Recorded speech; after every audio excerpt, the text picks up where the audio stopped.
declaro aberta a 8ª reunião da comissão temporária criada pelo ATS número 37 de 2013, com a finalidade de analisar os projetos em tramitação no Senado Federal que tratam de segurança pública no Brasil, bem como debater e propor soluções para o seu financiamento.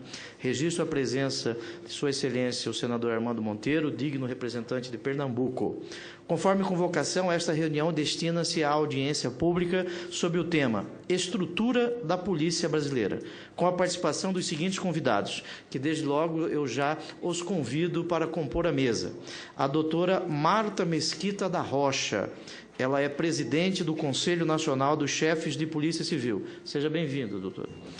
O doutor Anderson Aparecido dos Anjos Garcia, presidente regional do Centro-Oeste do Conselho Nacional dos Chefes de Polícia Civil, digno delegado de Polícia Civil do Estado de Mato Grosso.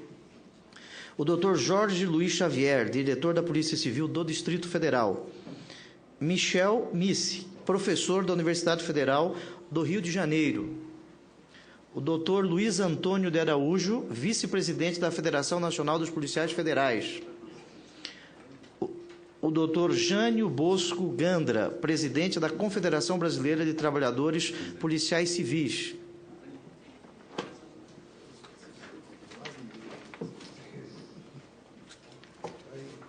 Desde logo, eu agradeço a presença dos ilustres convidados e ressalto a importância desta audiência e quero dizer que, como relator desta comissão, relator geral, existem os relatores das relatorias temáticas, eu, como relator geral, exercendo neste ato a presidência, confio muito na fala dos senhores e tenho a compreensão que trarão contribuições significativas para a segurança pública no Brasil. O que vale dizer, falar em segurança pública é falar em cidadania, é falar no cidadão. Por isso, esta audiência ela se fundamenta nestes tópicos. Assim, sem maiores delongas, eu passo a palavra à doutora Marta Mesquita da Rocha. A senhora terá 15 minutos, o tempo será contado lá, 15 minutos. 15 minutos, é isso? 15 minutos. Quando faltarem 60 segundos, soará uma campainha, mas a presidência será tolerante em razão da importância do tema. A palavra está com a senhora. Bom, boa tarde a todas e todos. Eu queria inicialmente cumprimentar o senador Pedro Táxis, em meu nome pessoal, em nome do Conselho Nacional de Chefes de Polícia, agradecer a oportunidade de poder estar aqui nessa tarde debatendo essa questão tão importante e quero me apresentar como uma policial civil com 30 anos de carreira e hoje ocupando o cargo de chefe da Polícia Civil do Estado do Rio de Janeiro.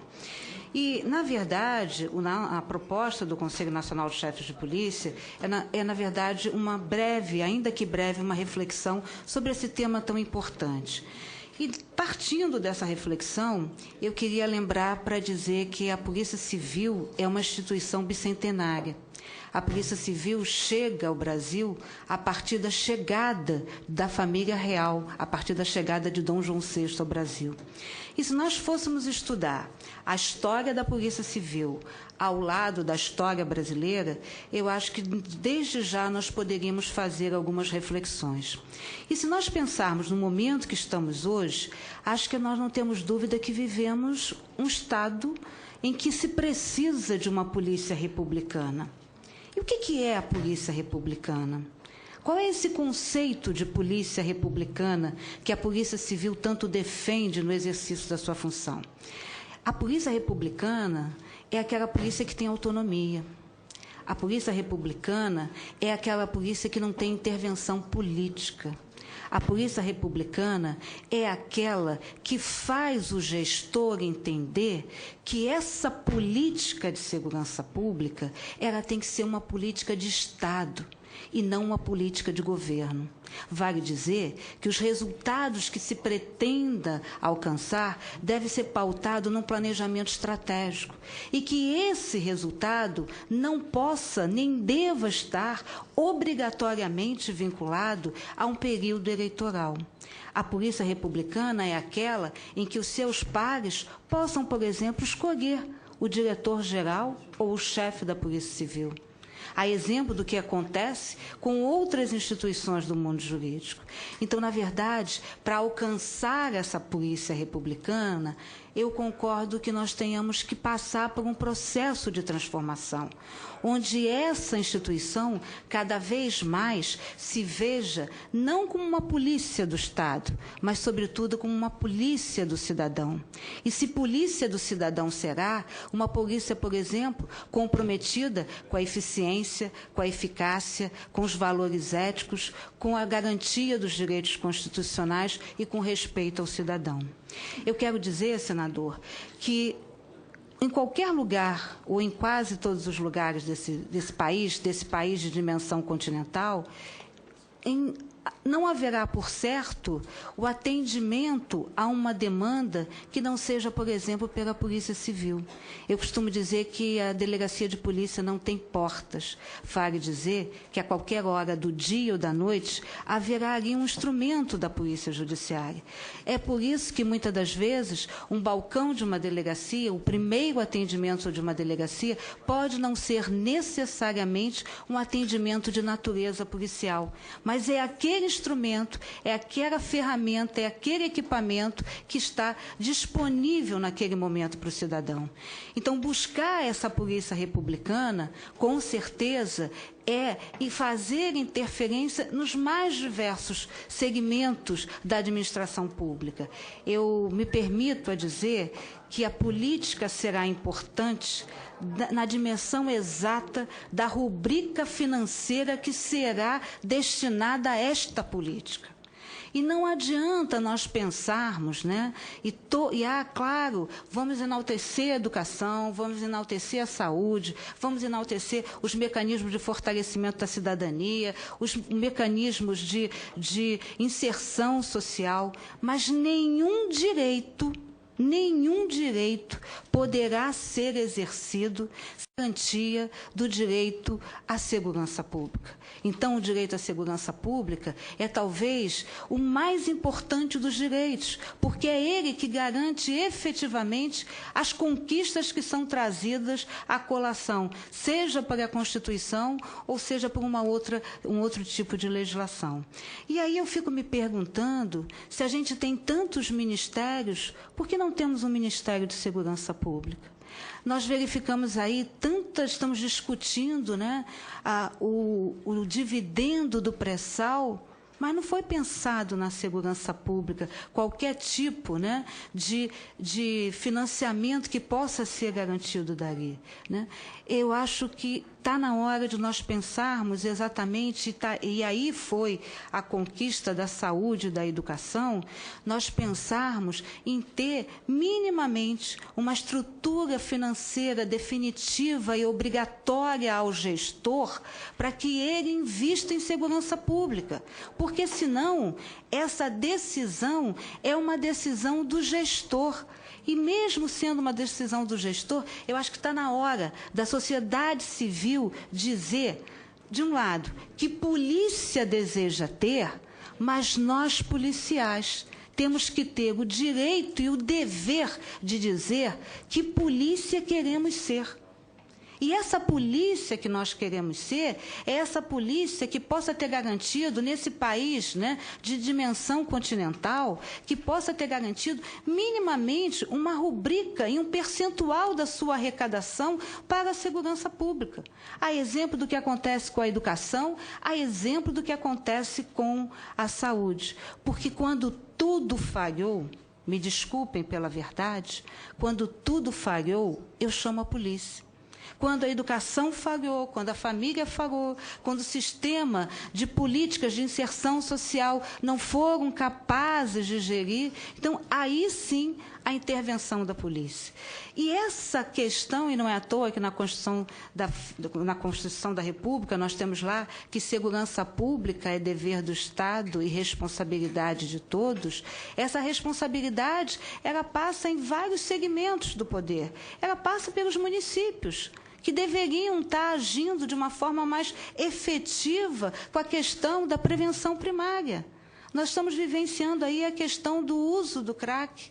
não serão as forças policiais que irão resolver esse problema. Obrigatoriamente, nós teremos que ter ao nosso lado outras ferramentas, outras políticas públicas. Então, eu acho que, e nesse momento, eu queria me permitir, né, a trazer para a discussão uma frase que é: o que nós desejamos?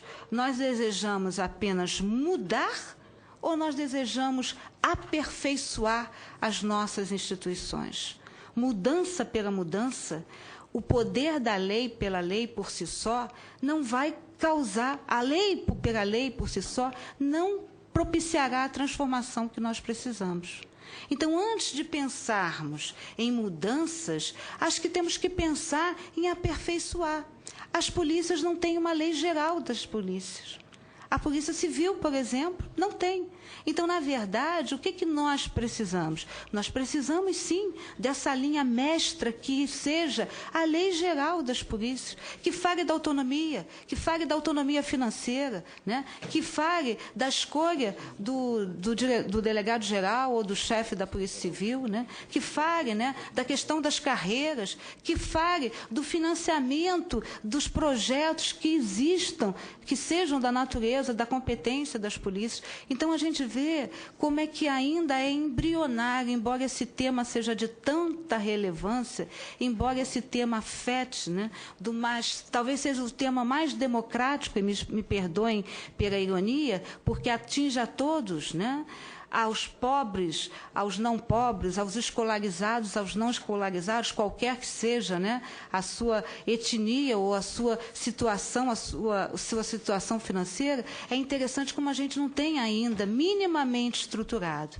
Então, senador, acho que nossa primeira fala é no sentido, né, de que se aproveite esse cenário em que nós estamos aqui, tendo a possibilidade de ouvir diversos segmentos, mas que a gente tenha a ousadia de entender que nós precisamos de tempo para refletir, que nós tenhamos a ousadia de entender que esse país é continental e que não será uma ordem de cima para baixo que vai fazer com que tudo aconteça da mesma forma em todos os recantos desse país. A Polícia Civil tem encargos que não lhe são devidos. Muitas das nossas delegacias hoje ainda abrigam presos. E lugar de preso não é em delegacia.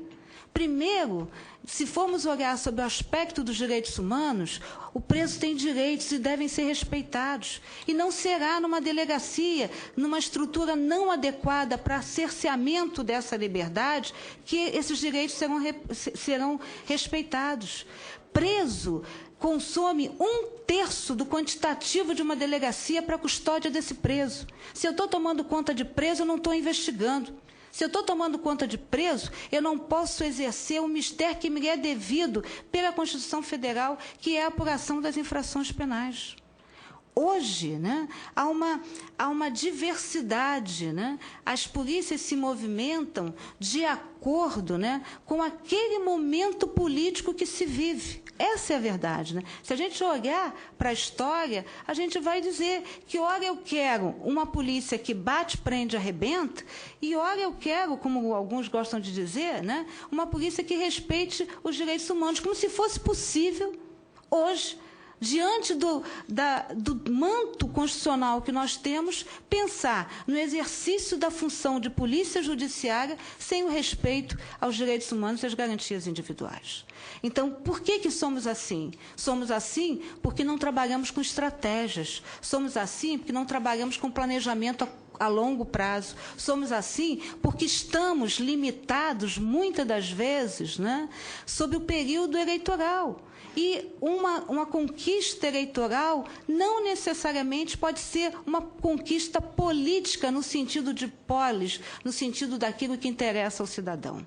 Então, assim, já começando a encerrar, porque eu não quero ser assustada pela campainha, já começando a encerrar, eu quero dizer que esse talvez seja o momento, como nós mulheres gostamos de dizer, mais fértil para as nossas instituições, para que haja definitivamente um alinhamento entre a vontade da sociedade civil e as instituições, porque nós também somos, né, integrantes dessa sociedade que é injusta, e aí vamos combinar que o policial não vem de Marte nem de Vênus, o planeta do amor, dessa sociedade que é preconceituosa, dessa sociedade que não é solidária, dessa sociedade que é desigual. Então, senador, assim, seria muito importante que a reflexão que demanda todas essas indicações legislativas pudesse ter um período de dilatação exatamente do tempo dessa reflexão, da maturação, entendendo, primeiro, a envergadura do tema que nós estamos discutindo e, diante disso, a importância desse tema. Segundo, entendendo a dimensão desse país. Terceiro, entendendo, né, o momento histórico que se vive nesse momento no Senado, de poder efetivamente se debruçar, mas se debruçar com lucidez, se debruçar com clareza, se debruçar com tempo, se debruçar vivenciando e investindo na análise, e não algo que se faça a tempo e a hora, tomado, muitas das vezes, né, por um sentimento de emergência, e uma boa investigação é aquela que não dá ouvidos ao tempo e não dá os ouvidos aos ruídos. Uma boa investigação é aquela que é silenciosa e é detalhista.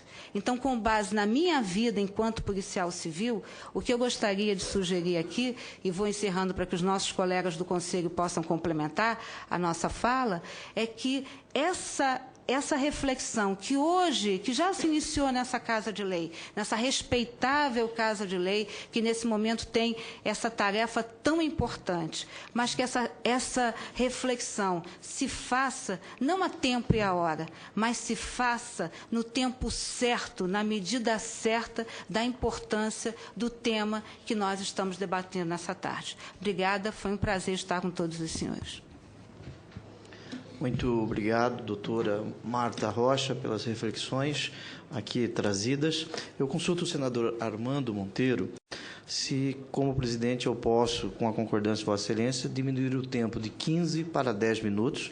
Peço escusas aos demais componentes da mesa, mas isso para que nós possamos ter debates depois da fala de todos. Vossa Excelência concorda? Absolutamente de acordo. Tá, muito obrigado. Assim, eu peço desculpas aos ilustres convidados, mas o tempo nós vamos diminuí-lo para 10 minutos. Nós estamos falando muito em tempo aqui e vamos debater com mais tempo aí para frente. Então, eu passo a palavra ao doutor Anderson Aparecido dos Anjos Garcia, presidente regional do Centro-Oeste do Conselho Nacional dos Chefes de Polícia. Doutor Anderson Garcia é um culto e competente delegado do Estado de Mato Grosso, que nos honra aqui com sua presença. Vossa Senhoria tem 10 minutos. Obrigado. Primeiramente, eu queria agradecer ao senhor, senador Pedro Taques, pelo convite, pela oportunidade, e, em nome do senhor, cumprimentar a todas as autoridades aqui presentes e falar um pouquinho a respeito de segurança pública no nosso país. Ao mesmo tempo que é difícil, eu entendo que é fácil, né? Fácil falar. Difícil, às vezes, é a gente encontrar uma saída num consenso, numa responsabilidade diante do cenário histórico e atual que a gente vive. E, primeiramente, senador, eu queria dizer a respeito da persecução criminal, que é justamente esse caminho que se busca a punição daqueles que transgridem, né, a lei.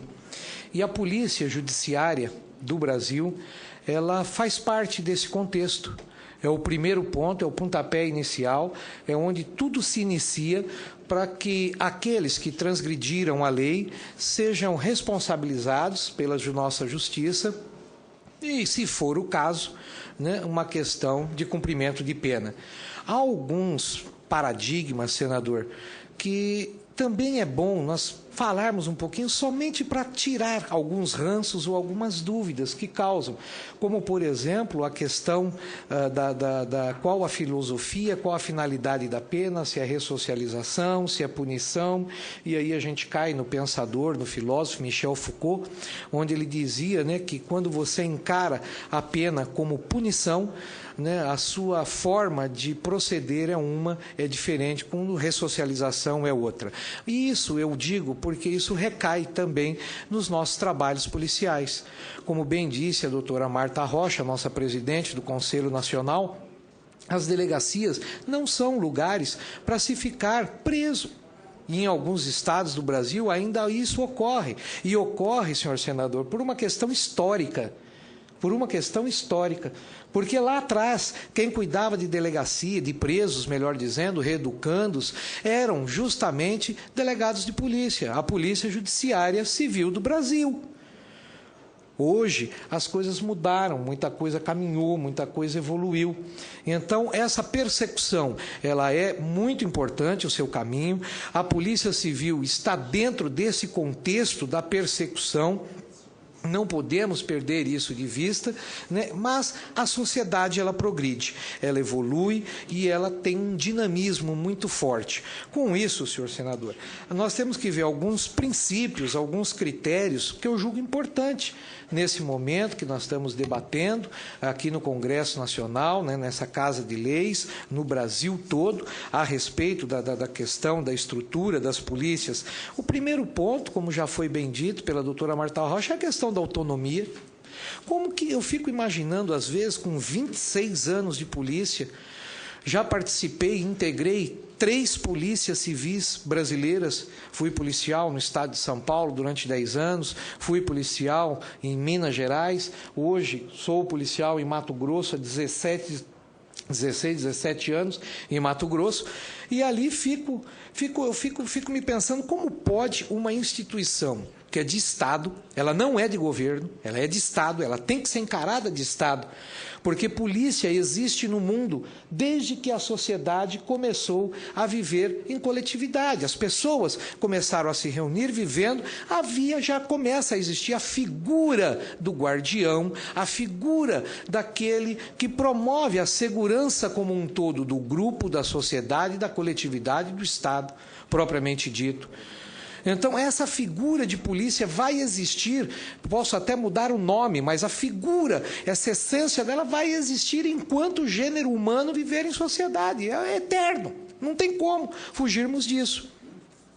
E a Constituição, senhor senador, de 1988, sabiamente, ela vem e traz assim: fazem parte, integram a segurança pública do Estado, né, do país, da nação, e elenca algumas instituições, dentre elas a Polícia Civil. A Polícia Civil ela está lá. Então, ela é uma instituição de Estado.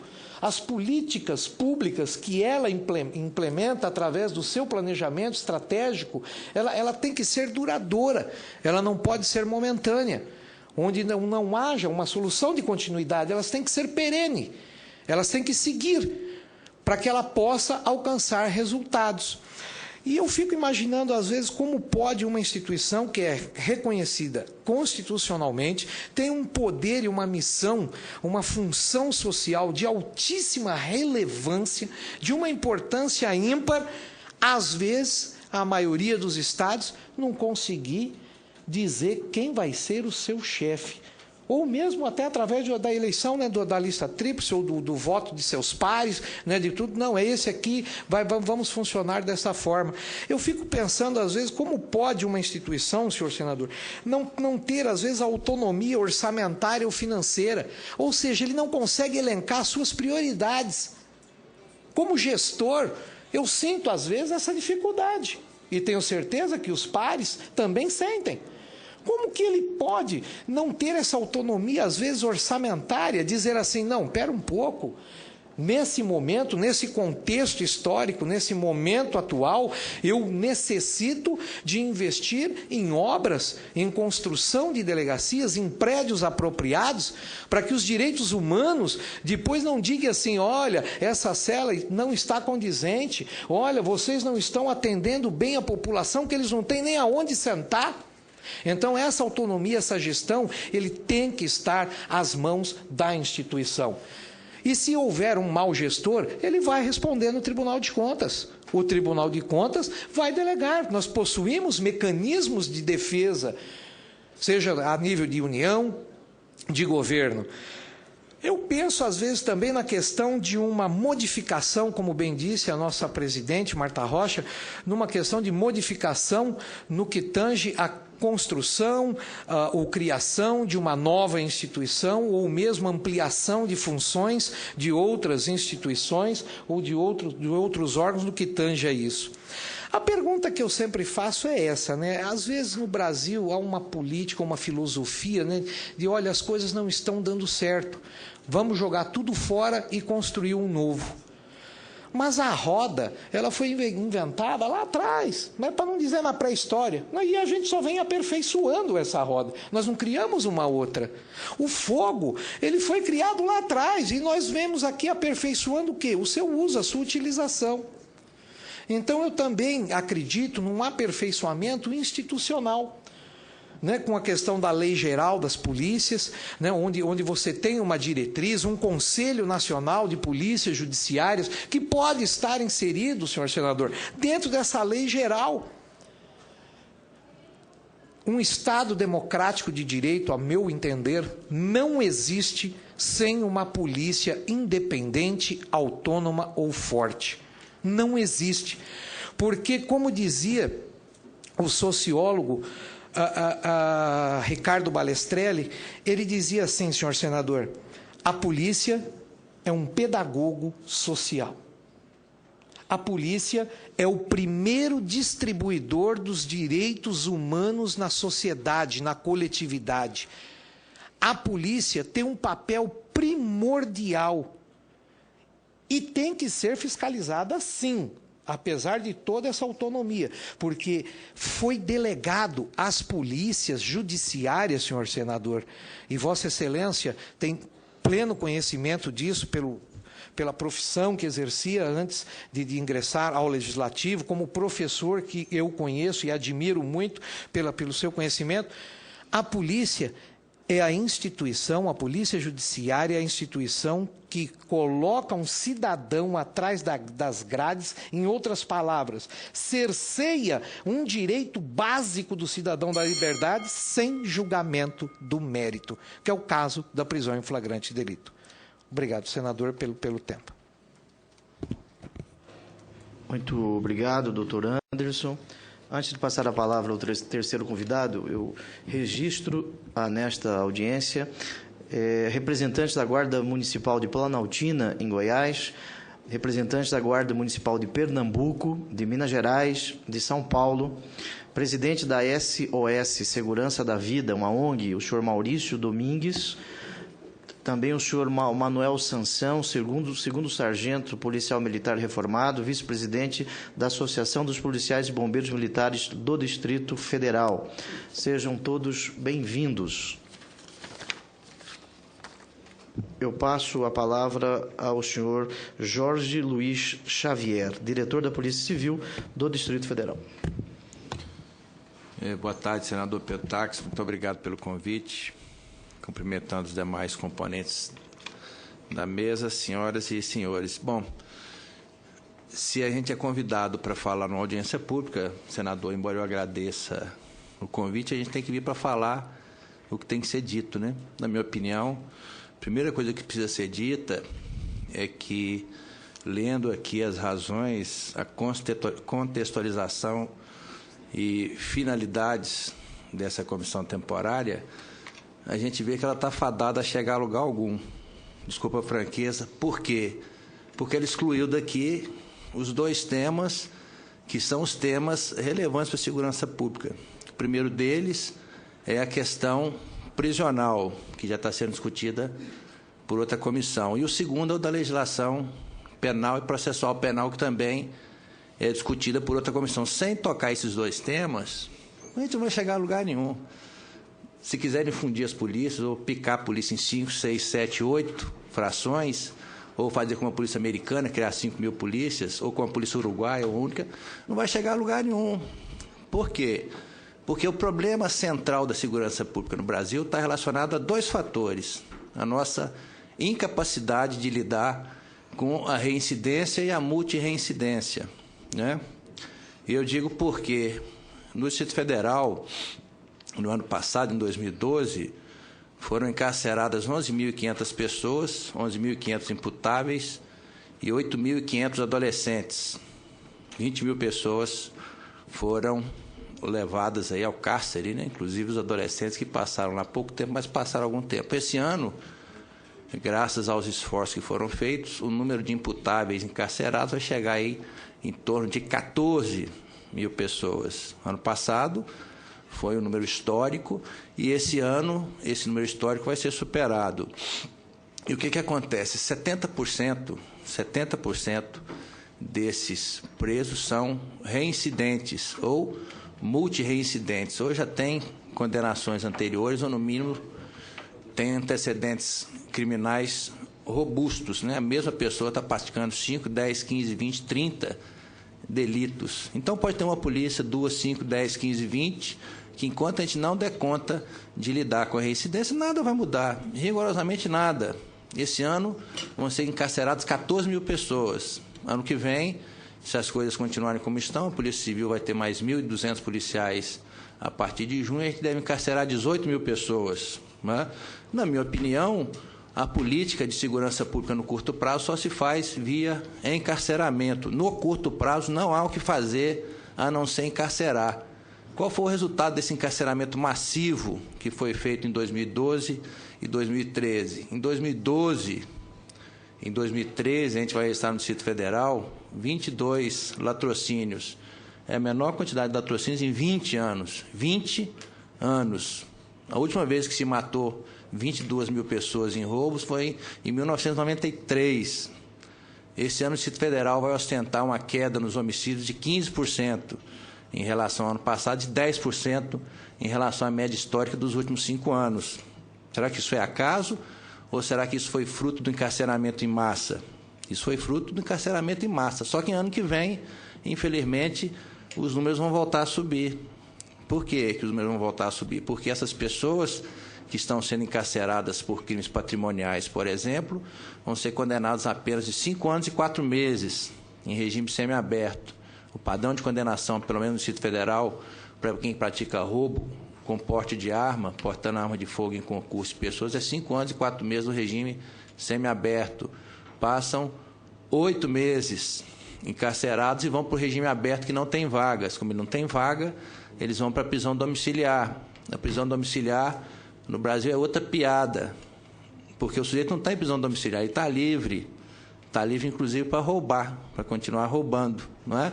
Então, achar que mexer nessa estrutura, como essa condição, mesmo que haja uma melhora no financiamento, sem nos dar dispositivos para manter o sujeito fora de circulação, é bobagem, é pura bobagem, porque se a polícia ficar mais eficiente, ela vai prender mais, então ela vai criar mais reincidentes, então nós vamos passar a ter 90% de reincidentes, porque a gente vai aumentar a capacidade de encarceramento.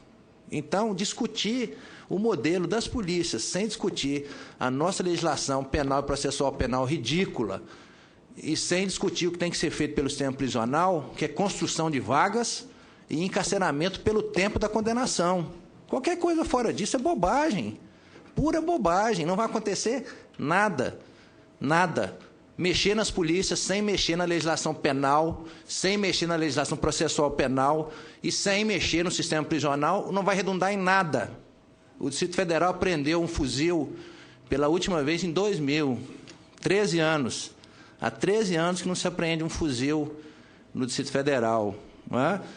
Na Polícia Civil do Distrito Federal, que é a única que segue o modelo constitucional, no Distrito Federal, quem investiga é a Polícia Civil, não é o Ministério Público, não é a Polícia Militar. Quem investiga no Distrito Federal é a Polícia Civil. Por conta disso, de seguir o modelo constitucional, o PCC não existe. Há 8 membros do PCC aqui, segundo a investigação do GAECO de São Paulo, né?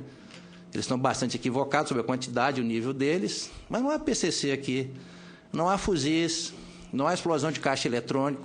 Por que será? Deve ser porque a gente segue aqui o modelo constitucional e porque aqui tem investimento, não é? O investimento da Polícia Civil é de 60 milhões por ano. mais 60 milhões para custeio, 120 milhões. Não é?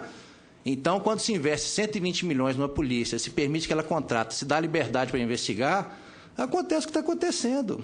A imprensa jamais vai reconhecer os acertos da segurança pública do Distrito Federal, porque não interessa reconhecer, senão não vende jornal. Eu fico vendo o esforço que os jornalistas locais têm que fazer para preencher 6 horas de programação de criminalidade. Ficam cobrindo aí furto. O sujeito entra numa loja, pega lá 3 sabonetes, enfia na calcinha, a mulher e sai. Esse é um motivo de 10 minutos de cobertura. Sinal que as coisas devem estar muito tranquilas. Uma emissora local cobre todos os homicídios do Distrito Federal, todos. Hoje nós temos 596 assassinatos. Os 596 assassinatos foram cobertos pela Rede Globo. Os 596 assassinatos foram noticiados. Se é possível noticiar um por um dos homicídios, é porque eles não devem ser tantos assim. E a gente só não vai reduzir mais drasticamente os homicídios porque a gente não está conseguindo prender os morredores. Quem são os morredores? São os pobres, homens, jovens, como se diz aqui, e negros. E estão sendo assassinados. Eles só não são assassinados quando eles são presos. Presos, eles não são assassinados. Soltos, eles são assassinados. Então, se o sistema prisional não for ajustado da forma como ele tem que ser feito, se a legislação penal não for endurecida, se a legislação processual penal extinguindo o efeito suspensivo nos recursos ao Tribunal Superior não acabar, a gente vai continuar com essa dicotomia. A gente continua tendo impunidade nos crimes de colarinho branco, não por culpa da polícia, por culpa do sistema. E a gente vai continuar tendo essa quantidade gigantesca de pessoas que passeiam pela cadeia, ficam lá 8 meses comendo de 3 a 5 refeições por dia, para depois voltarem a praticar crimes. Então, senador, com todo respeito, isso aqui, na minha opinião, essa comissão, perdoe a franqueza, eu não sei me manifestar de outra forma, essa comissão só se presta a atender interesses corporativos. Os interesses que podem fazer que a segurança pública seja colocada no caminho certo estão fora daqui. Estão lá na legislação penal, na legislação processual penal, no sistema carcerário. Quando essas coisas forem ajustadas, a gente pode corrigir, fazer o que tiver que fazer com as polícias. Agora, mexer nas polícias, com essa legislação penal ridícula que a gente tem, com essa legislação processual penal absurda que a gente tem, e sem saber o que fazer com o encarcerado, porque parece que o brasileiro tem consciência pesada. O brasileiro acha ruim jogar alguém na cadeia. Deve ser porque a gente tem aí um resgate histórico de misérias para ser feito. Bom, se não querem recuperar essas misérias, não tem problema não, mas as pessoas vão continuar sendo assassinadas. O Brasil vai continuar ostentando 50, 60, 70 mil homicídios. Se o resto do país tivesse feito o que o Distrito Federal conseguiu fazer nesses últimos 2 anos, a gente ia ter 34 mil homicídios. Porque no resto do país tem uma tendência de crescimento de 7%, e aqui a gente tem uma tendência de queda de 15%. Por quê? Porque aqui está havendo encarceramento em massa. Sem encarceramento em massa, não há nada para ser feito no curto prazo. Muito obrigado, senador.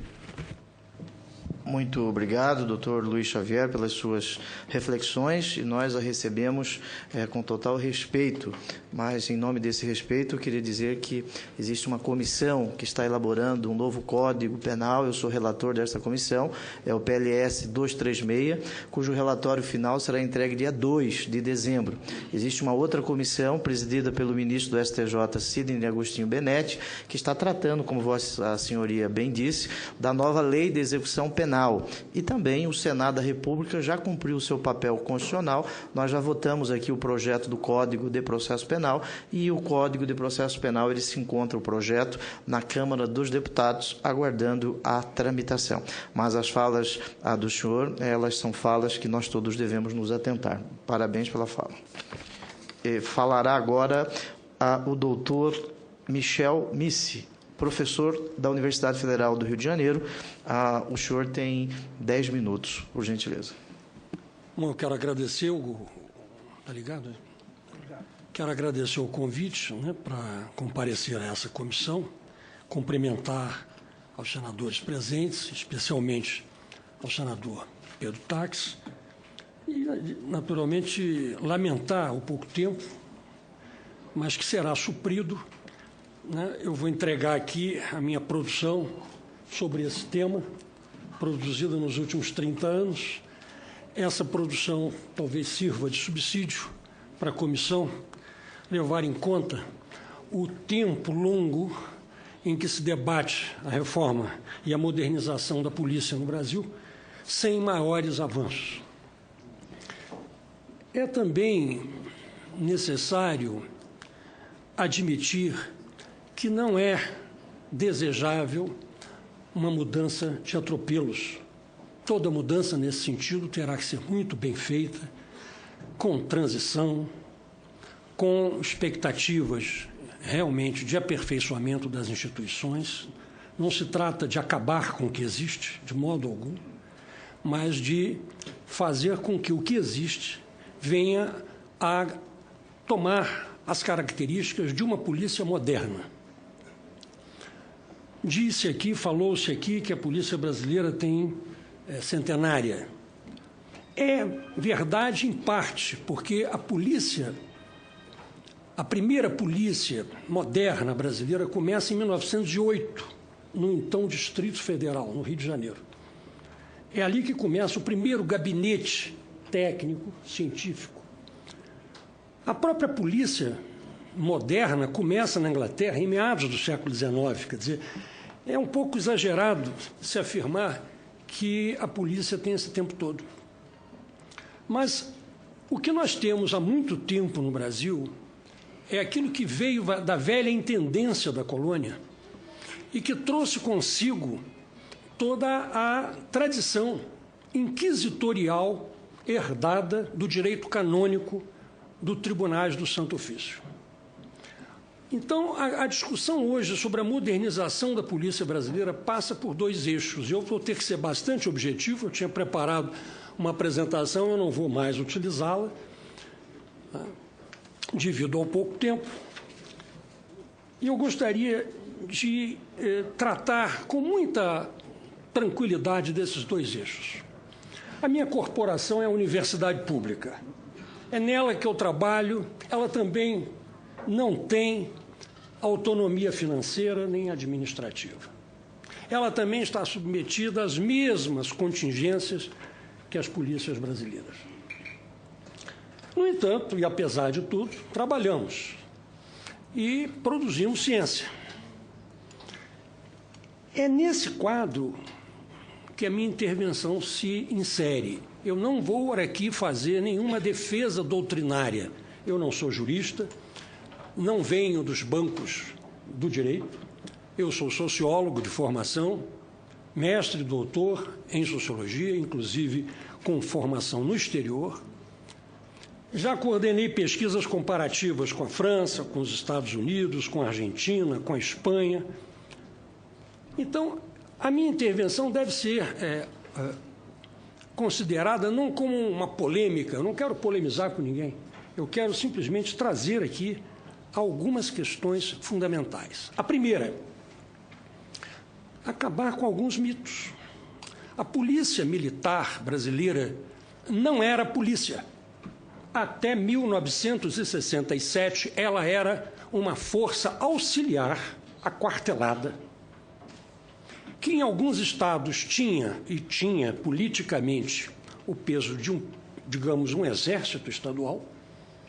E esse foi o acordo que permitiu, no começo da República, a superação da velha dicotomia, que não foi superada, entre centralização e descentralização política no Brasil, de modo que esses exércitos estaduais, como o de São Paulo, que fez a Revolução de 32, como a Brigada Militar do Rio Grande do Sul, que sustentou, por exemplo, a oposição de Leonel Brizola ao impedimento de João Goulart tomar posse, não eram polícia no sentido moderno da palavra. Elas se tornaram polícia. Passaram a fazer o policiamento diário, cotidiano, ostensivo, durante o regime militar, para suprir necessidades que o próprio regime não quis conceder às guardas civis e às forças da Polícia Civil, que faziam o trabalho de vigilância em todas as cidades. Então, esse é o primeiro mito. Primeiro, eu preciso encarar isso, Então, os problemas que a Polícia Militar carrega não são os problemas da polícia, são os problemas do militar. Nós temos excelentes policiais militares no Brasil. Eu fui professor de muitos oficiais da Polícia Militar e não tenho o que dizer do ponto de vista institucional a respeito. Agora, é preciso que se considere que está na hora, já passou da hora, da Polícia Militar se integrar como polícia moderna, o que significa, para um discurso mais político, falar-se em desmilitarização. Se não quiserem usar essa palavra, não usem. Mas é transformar a Polícia Militar numa polícia de ciclo completo, capaz de se dedicar a um certo nível de infrações, não a todas, né? Provavelmente aquelas em que ela encontra mais cotidianamente nas ruas, no comércio, né? Deixando para a Polícia Civil, né, a investigação mais complexa, aquela que envolve algum grau de organização criminal. Essa divisão de trabalho faria com que as duas polícias de ciclo completo pudessem realmente se integrar e não apenas dividir, como atualmente, um trabalho que acaba por se caracterizar, né, como uma forma, digamos, de separação nefasta de um trabalho que no mundo inteiro é feito de forma completa em cada uma das polícias. Eu nem discuto aqui o problema da unificação. Com relação à unificação, eu acho que isso deveria ser deixado a cada Estado. Eu acho que a Constituição poderia ser modificada no sentido de permitir que cada Estado, de acordo com as suas condições, de acordo com as suas características, né, decidisse se prefere ou não ter uma única polícia estadual. Esse é um aspecto do problema.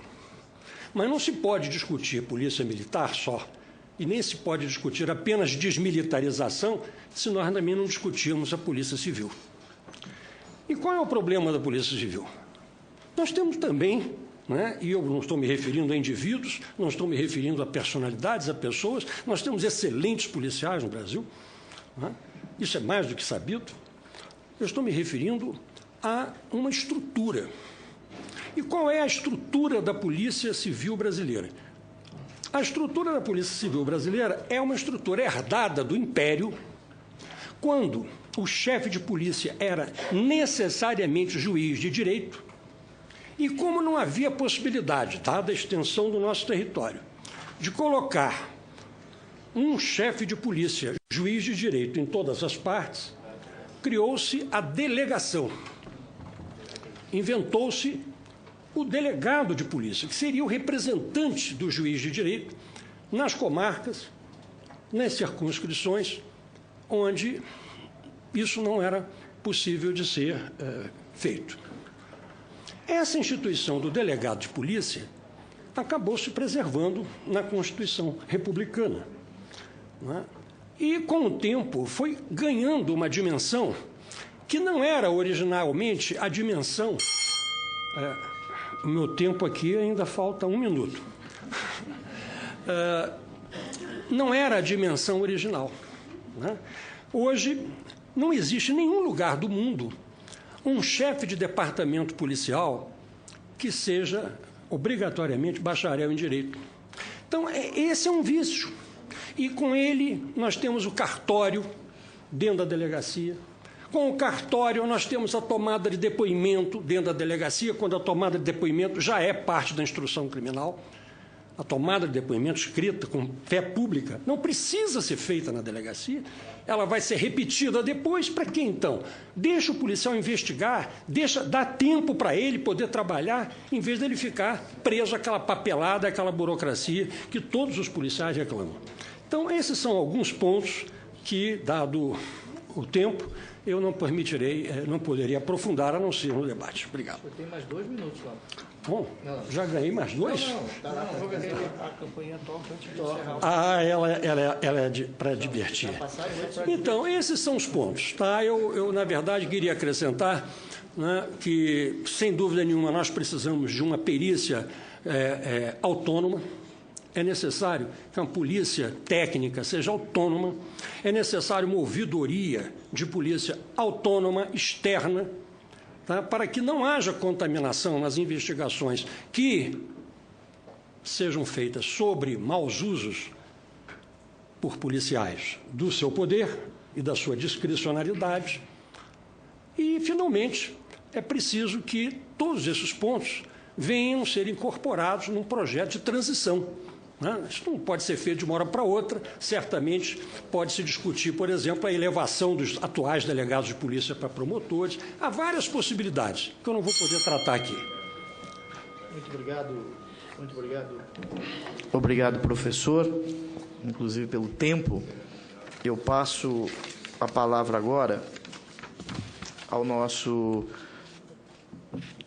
quarto convidado, Luiz Antônio de Araújo, vice-presidente da Federação Nacional dos Policiais Federais. E antes, eu gostaria de informar também a presença do senhor Carlos Antônio Almeida de Oliveira. Ele é presidente da Associação Nacional dos Peritos Criminais Federais. Seja bem-vindo.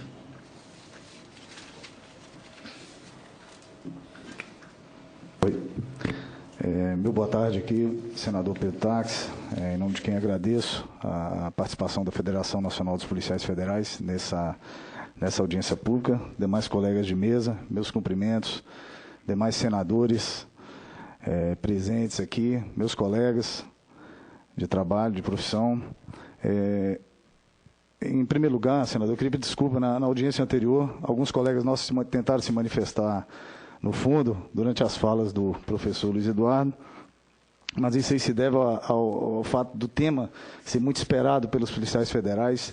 Então, a fala dele gerou um sentimento muito bom nos policiais ao ouvir aquelas palavras, nada mais que isso. Então, desde já eu peço desculpa em nome dos policiais federais, mas o sentimento que fez os policiais tentarem se manifestar é o mesmo que eu tenho aqui agora, e eu compartilho com todos os colegas do Brasil. São quase 15 mil policiais federais que têm expectativa em ver algum tipo de mudança em nossa estrutura.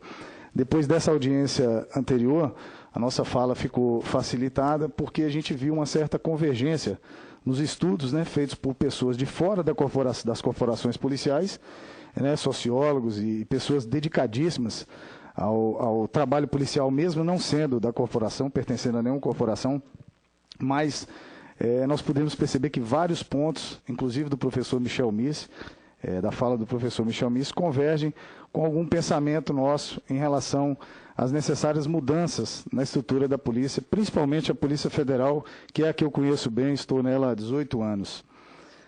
Dos 3 pontos que a gente percebe que fazem parte dessa mudança, que se busca mudança: desmilitarização da Polícia Militar, carreira única e ciclo completo de polícia. A desmilitarização, nós não temos esse conforto para falar porque não pertencemos à corporação militar. Entendemos, participamos de vários trabalhos conjuntos, mas nós, como policiais, não sentimos a vontade para opinar. Mas, como cidadão, só a palavra desmilitarização já gera um encantamento, já gera pelo menos uma vontade de se ter discutido aquilo ali, até como forma de dar mais segurança e mais garantias ao cidadão, nada mais que isso.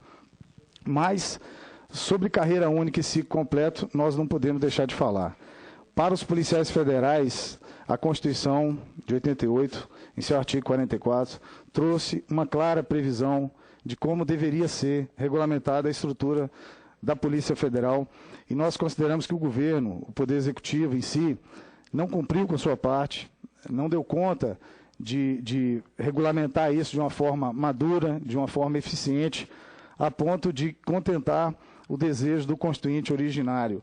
Nós entendemos que quando se diz que a Polícia Federal será estruturada em carreira, no singular, diferentemente das polícias civis, nós entendemos que o que se tentou ali foi uma carreira única, uma carreira mais humana, uma carreira em que o ponto de partida, o ponto de entrada na carreira fosse um cargo único, uma única forma, e a partir dali, por várias características, não só pelo tempo, pelo merecimento, pela capacitação e habilitação, se pudesse crescer na carreira.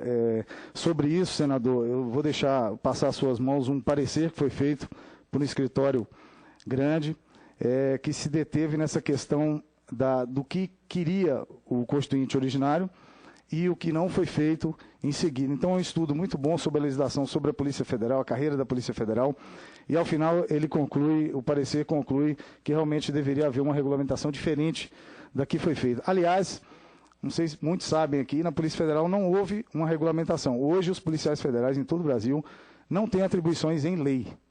Nós temos, em alguma legislação esparsa, atribuições gerais da Constituição, do artigo 144, e das legislações que vieram, mas hoje não se sabe exatamente o que cada cargo na Polícia Federal faz ou deveria fazer. Há somente uma portaria, que é de 89, do Ministério do Planejamento, e nós consideramos uma aberração jurídica estarmos aí sendo regidos por essa portaria até hoje. E sobre a carreira única, então, esse parecer já vai trazer muita clareza para a comissão para finalizar seu trabalho. E sobre o ciclo completo de polícia, que é um tema mais amplo e que eu acho que deve ser bem debatido por todos, eu discordo um pouco, eu concordo com as palavras sobre encarceramento, delegado Jorge, mas eu discordo da forma como está sendo discutida. Nós fomos chamados para participar desse debate. Numa época anterior, talvez nem isso fôssemos, né? Seria empurrado goela abaixo, mas só de ter todos aqui nessa mesa participando desse grande debate, eu acho que temos um caminho já que nós podemos trabalhar em cima dele. É um ponto de partida muito bom. Fomos convidados e somos maduros o bastante para estarmos aqui debatendo e tentar modificar essa situação que não é nada boa para a segurança pública no país. Sobre o ciclo completo, gostaria só de você. Eu vou abrir mão do meu tempo, senador, e vou me ater aqui a 2 vídeos curtos, um de 2 minutos ou de 1 minuto, para falar sobre ciclo completo. Primeiro vídeo 1 ali, se puder clicar.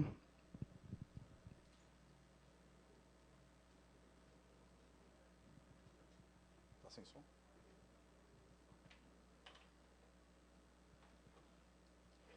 Tem som? Tem.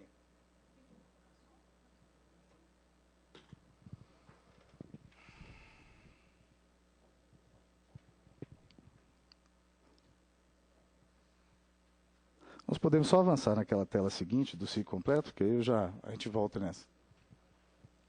Na tela 7, isso.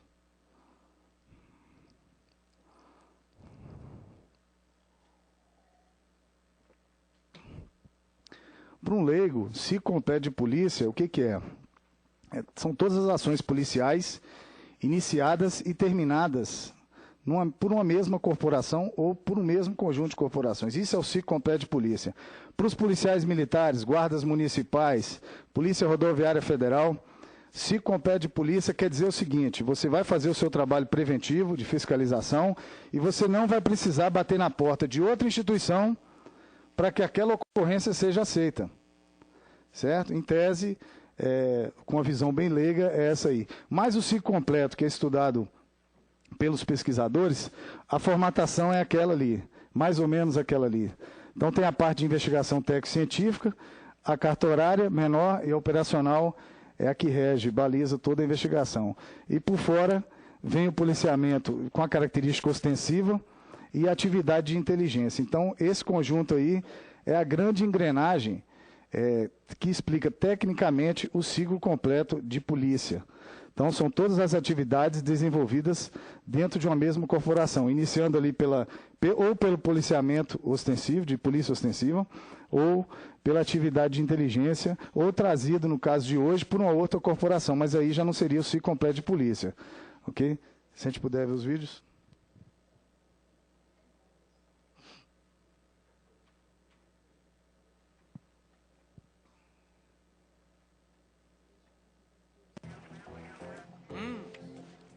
Arrancaram a língua. Está na moda entre as gangues latinas. Gostam.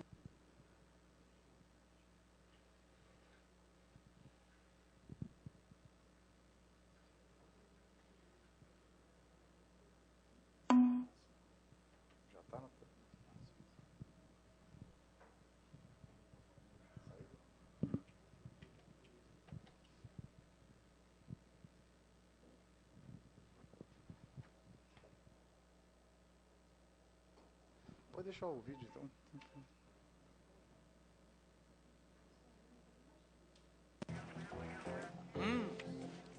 Arrancaram a língua. Tá na moda entre as gangues latinas. Gostam de tirar a língua para você não poder se arrepender dos pecados na outra vida. Esses caras são o quê?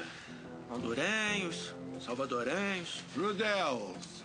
Então são cidadãos mexicanos. Costura sofisticada, salto mais alto, pele geralmente de espécie em extinção. Nesse caso, que canalha, tartaruga marinha. Como é que você sabe disso? Adoro botas. São bonitas, hein? Valeu. Eu tô pensando em comprar um par. Valé. São boas demais pra você. Eu tô brincando. Deixa eu perguntar, de policial pra policial. De que tamanho você acha que elas são? 42? Tira a canetinha da... Não calce as botas de quem bateu as botas. Vai dar um azar que você não vai querer pra você. Foi mal. E... obrigado. Então, vamos descobrir o que levou esses hombres a essa salsa caliente. Cavalheiros, Eu ainda... Se puder passar o segundo vídeo, por favor.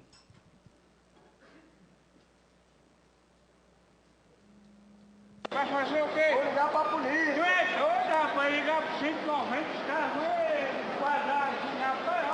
Não, que conversa é essa, mas a gente não pode um negócio que eu tenho que deixar pra lá, não. Alô?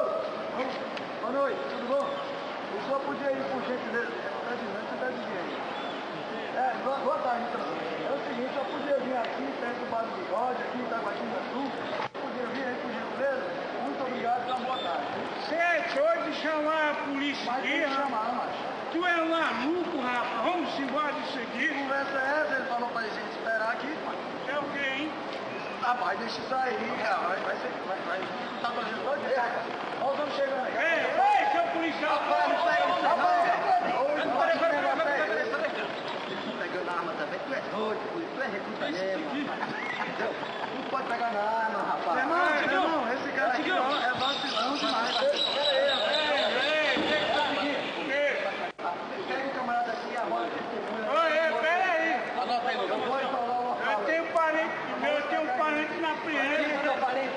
Eu vou chamar meu parente. Quem é teu parente? É o primeiro sargento da Polícia Federal do Exército. Tu não sabe nem quem você é. Não é que não dá pra dar dinheiro, entendeu? Vem bater o pé. Fica quieto aí.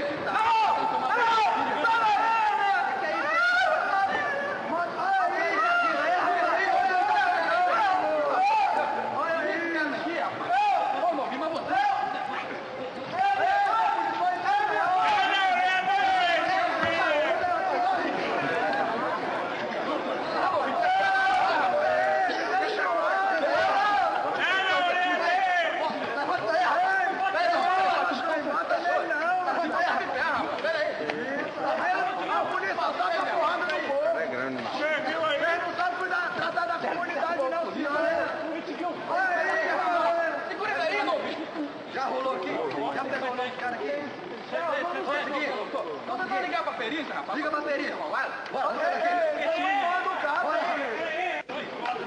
Caraca, some. Trabalhar com o Tigrão é foda. E o perícia não chega não? Pois é. É que é o mesmo cara. É sempre o mesmo cara.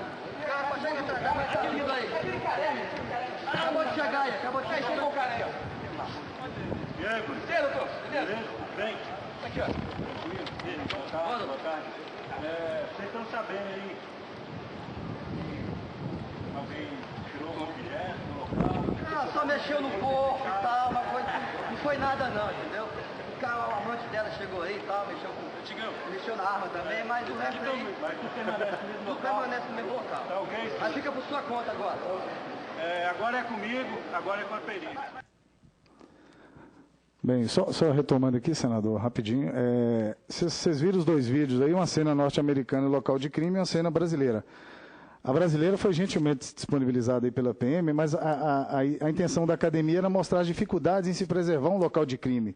E aí fizeram esse exercício bem humorado ali, que serve bem para mostrar isso aí, como é difícil manter parentes, né, longe e tudo mais. Mas, na primeira cena, nós vimos ali o quê? 2 investigadores que pertencem à mesma corporação daqueles que estavam ali preservando o local, e eles ali já coletam as primeiras impressões como investigadores designados pelo chefe de polícia, e a partir dali já se inicia a investigação. Isso é importante a gente frisar. E ali o papiloscopista vai ter o papel dele, os peritos vão fazer o trabalho deles depois, o chefe de polícia vai ter o trabalho dele de encaminhamento, o Ministério Público seguinte. Na cena do Brasil, o que a gente vê? A dificuldade da PM ali de preservar o local, é a primeira a ser acionada, né, na maioria das vezes, e tem a limitação constitucional de não poder seguir ali. Então, necessariamente, ela tem que aguardar a Polícia Judiciária. Mas no Brasil, começou a ficar engraçado. Quem da Polícia Judiciária que foi acionado? O perito. Então, nós na Polícia Brasileira, nós tiramos os investigadores de onde eles têm que estar, que é a cena do crime. E os trabalhos de perícia, e depois são todos complementares. Então, o ciclo completo nosso, você comparando esses dois vídeos, você vê uma cena em que se faz o ciclo completo e uma cena em que não se faz o ciclo completo. E resumindo na questão do Brasil, no trecho do filme brasileiro. Primeiro, a sequência vai ser toda papel. Investigação mesmo vai vir por último. Primeiro papel, boletim de ocorrência. No caso de homicídio, os colegas da PM sabem a papelada que é ali para se produzir no local de crime. E não podem dar sequência. Depois vem o perito que faz o laudo e vão encaminhar todo esse material para um delegado de polícia, autoridade policial. E só a partir dali é que alguém da Polícia Judiciária vai tomar conhecimento e através de papel, sem vivenciar a cena do crime, sem participar em nenhum momento desde o local do crime até a consecução do trabalho de Polícia Judiciária. Então, eu queria deixar a nossa fala clara, a Federação à disposição do senador para o que precisar aí na comissão. E eu queria finalizar dizendo o seguinte, que a mudança que nós buscamos é proporcional e diretamente proporcional ao tamanho do problema que nós temos. Recente pesquisa entre os policiais federais deixou claro que mais de 86% dos policiais federais clamam por mudança nas relações internas da Polícia Federal. E nós temos projetos para, depois dessa PEC, caso partes dela ou ela seja aprovada, que nós vamos tentar nos empenhar ao máximo nisso, e estamos disponibilizando também os nossos projetos para a regulamentação posterior, que são muito mais importantes do que até o que está sendo discutido agora. Muito obrigado. Muito obrigado, Luiz Antônio de Araújo, vice-presidente da Federação Nacional dos Policiais Federais. Passo a palavra ao senhor Jânio Bosco Gandra, presidente da Confederação Brasileira de Trabalhadores Policiais Civis. Queremos saudar o presidente desta mesa, deputado, que é o relator desta comissão, deputado Pedro Táxi. Senador, desculpa, já estou lhe rebaixando, me desculpa. Não existe hierarquia de deputados e senadores, eu não me sinto ofendido. Não, ok, muito obrigado, então desculpa.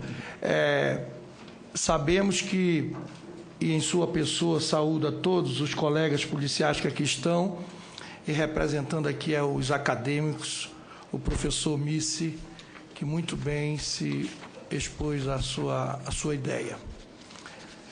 Quero também saudar todos os policiais que aqui estão participando, aos senadores, e aos colegas e pessoas que também estão interessadas nesse tema tão apaixonante que é segurança pública.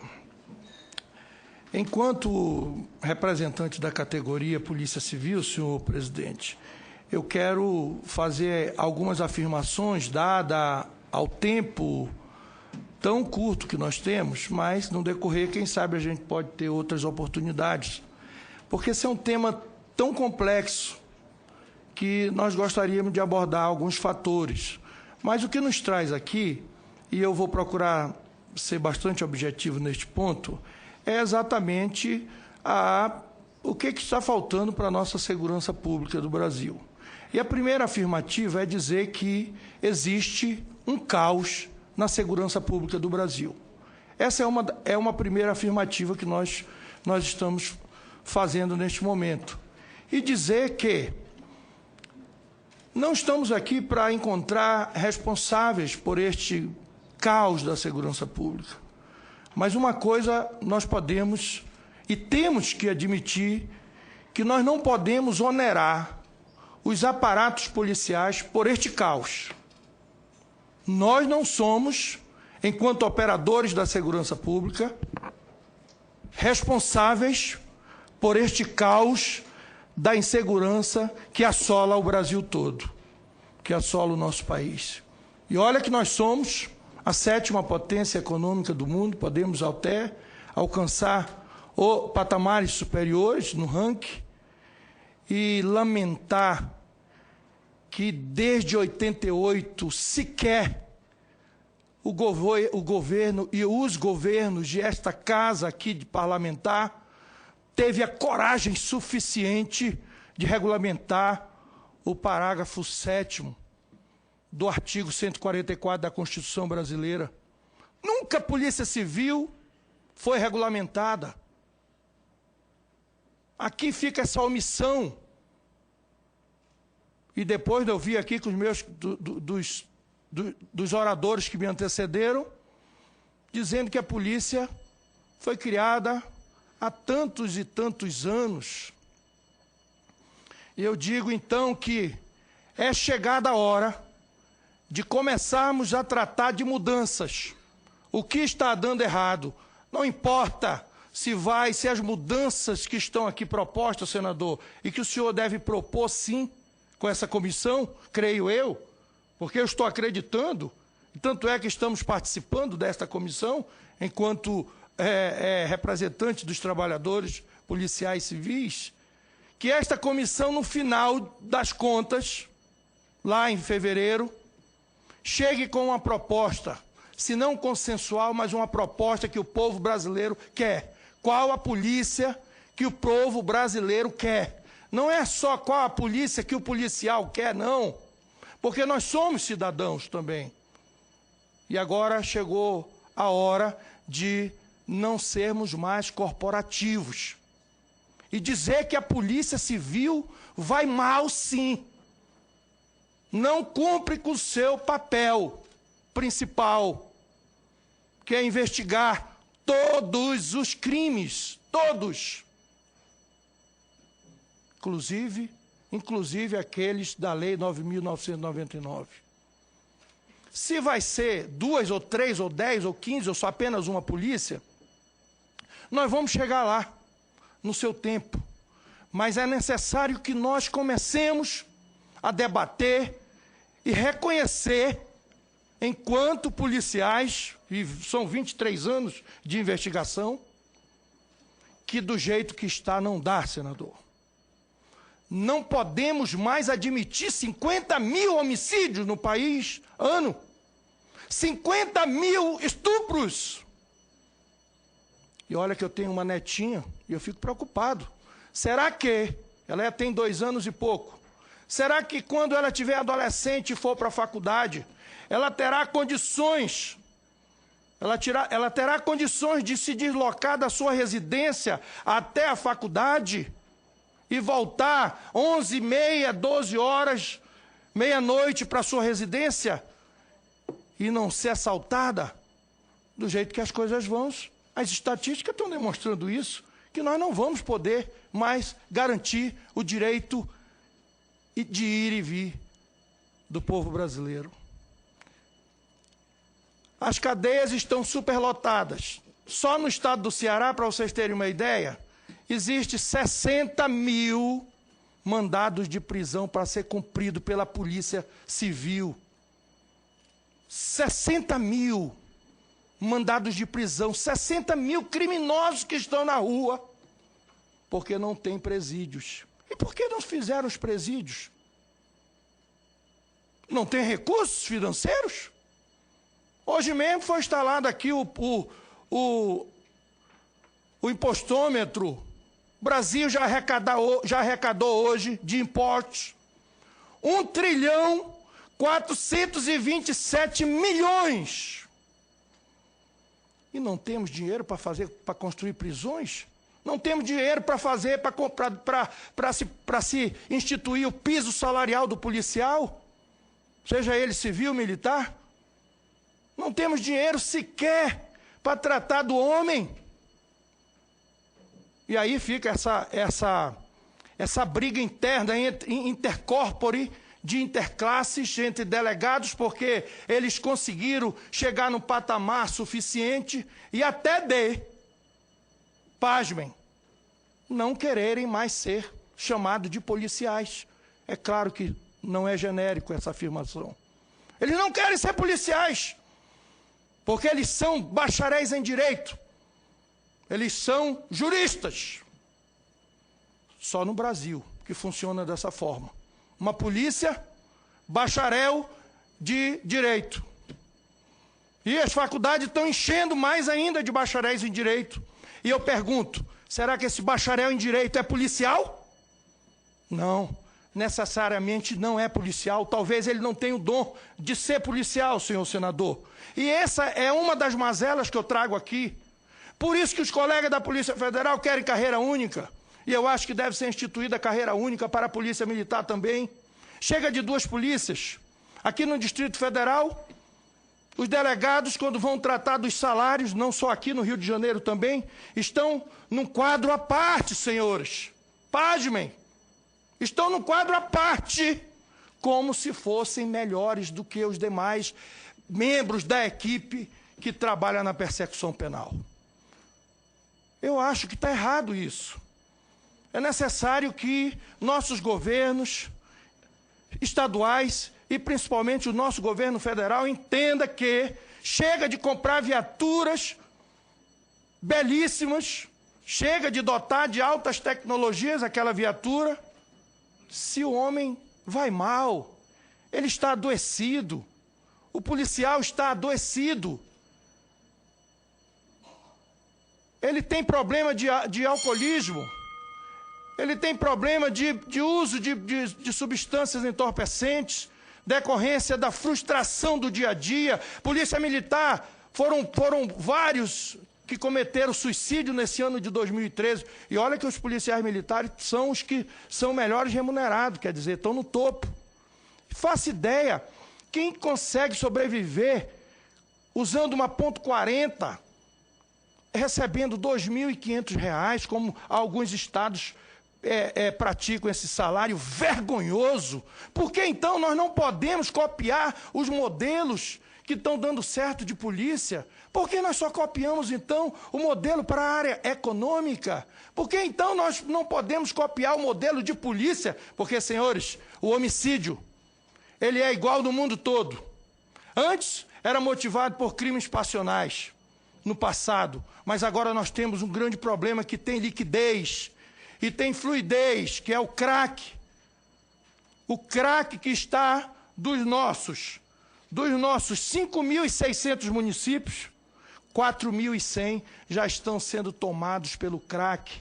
E o crack está matando, e eles estão roubando, e o narcotráfico está ficando mais abastado. Ora, meus amigos, será que não está faltando vontade política dos nossos governos? E eu não digo só desse governo do PT, não, que veio o presidente Lula, o sindicalista Lula e agora o presidente Dilma. Eu estou falando de outros e outros. Isso é uma consequência do desmando, da falta de gestão com o nosso erário público na questão da segurança pública. E essas pessoas nós não podemos nominar, porque agora passou-se... Eu vou encerrar, desculpa, eu já havia tocar, já estou me excedendo, desculpa. Eu gostaria de, se possível, tecer mais 2 comentários, mas eu quero ser contencioso com esse horário, como todos os que aqui falaram foram. Muito obrigado por hora. Obrigado, senhor Jânio, pela sua...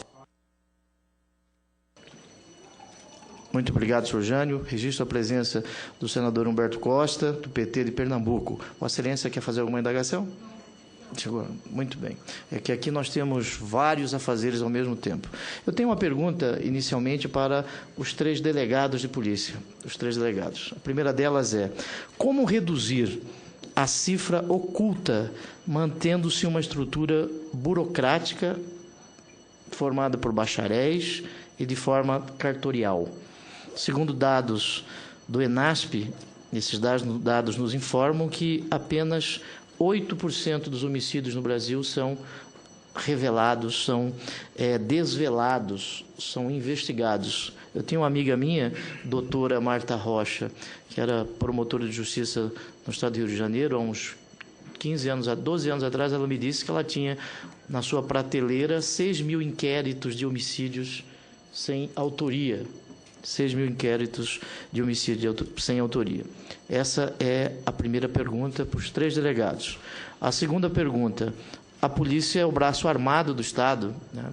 A polícia exerce a violência legítima, na expressão de Max Weber, a violência legítima. Como dar autonomia para quem usa a força? E que limite seria esta autonomia financeira, administrativa? Eu gostaria de uma fala dos senhores a respeito disso, por gentileza. Essa campainha que nós todos estamos ouvindo é o início da ordem do dia e daqui a pouco, se existir votação nominal, regimentalmente nós teremos que encerrar. Eu passo a palavra primeiro à doutora Marta Rocha. Tudo bem? Tentar ser breve e quero cumprimentar todos aqueles que falaram, né, após a minha fala, e queria aproveitar rapidamente para também fazer algumas reflexões a partir do que foi apresentado aqui, né? Primeiro, sua primeira pergunta foi a respeito... Como superar... Já lembro, tá. Então, eu acho, primeiro a gente tem que entender que a quem interessa que essa polícia seja auditada e que essa polícia seja avaliada. A nós, policiais civis. Ninguém mais deseja isso, e é assim que o deve ser, e aí tem, sim, como importância vital, o papel da sociedade, o papel das ouvidorias, o papel das corregedorias. E nós temos hoje, e aí eu estou falando do meu Estado, uma disposição, por exemplo, de uma Corregedoria Geral Unificada fora das polícias, de uma ouvidoria fora da polícia, além da ouvidoria do MP, além da ouvidoria do Tribunal de Justiça, além da ouvidoria da Defensoria Pública e da toda a rede, né, da Ordem dos Advogados, da rede social. Então, eu acho que interessa muito a própria polícia que essas ações sejam auditadas e que as suas mazelas sejam transparentes, né? Eu acho que pior do que exibir uma mazela, tão ruim quanto prender um mau policial, é não prender um mau policial. Então, se é doloroso e um desgaste para essa instituição, e aí a gente tem que ver, e aí lembrando aqui a fala do professor Balestregui, quando ele diz que o policial é o pedagogo da cidadania, exatamente porque o policial é a representação viva do Estado. Então, a sua transgressão, a sua não observância da ética atinge muito diretamente ao cidadão, porque ele representa de uma forma muito imperativa o Estado. Quando nós falamos de autonomia, nós estamos falando da autonomia no âmbito da investigação. Nós não devemos nem podemos dizer o que estamos investigando. Não interessa a ninguém o resultado de uma investigação, a não ser o destinatário final dessa investigação.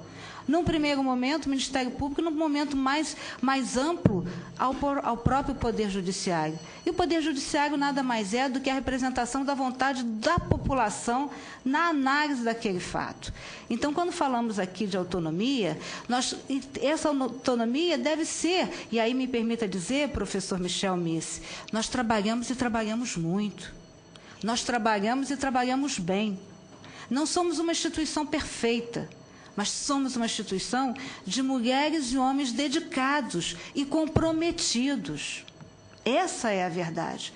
Porque, apesar de todos os flagelos que possam, das deficiências que possam existir, somos nós que estamos 24 horas abertos para atender essa população. Não é mais ninguém, não. Quem está lá esperando a população no Natal, no Ano Novo, no Carnaval, ou seja, que dia que for, a hora que for, quem acolhe, e se falou aqui de estupro, muito bem colocado, quem acolhe a mulher violentada com a sua penca de filhos, não é outra coisa a não ser as forças policiais. E quero estender isso aos policiais militares também. Então, na verdade, eu acho que essas ferramentas de controle nós desejamos. E essas ferramentas de controle, elas hoje existem e devem ser, né, cada vez mais estruturadas e cada vez mais realizadas, cada vez mais investidas o investimento nessas ferramentas de controle. Quero dizer que para as polícias estaduais é algo muito distante o que a gente ouve aqui, porque não se concebe na polícia estadual, juro que eu vou terminar, não se concebe na Polícia Estadual ou não se faz um ato de investigação sem a participação dos policiais. E antes de nós sermos o que somos, nós somos policiais civis.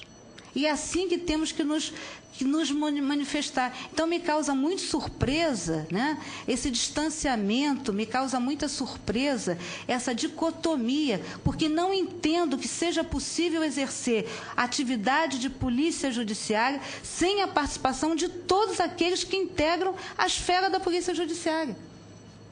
Então, quando me apresento como policial civil. Hoje, estou chefe da Polícia Civil.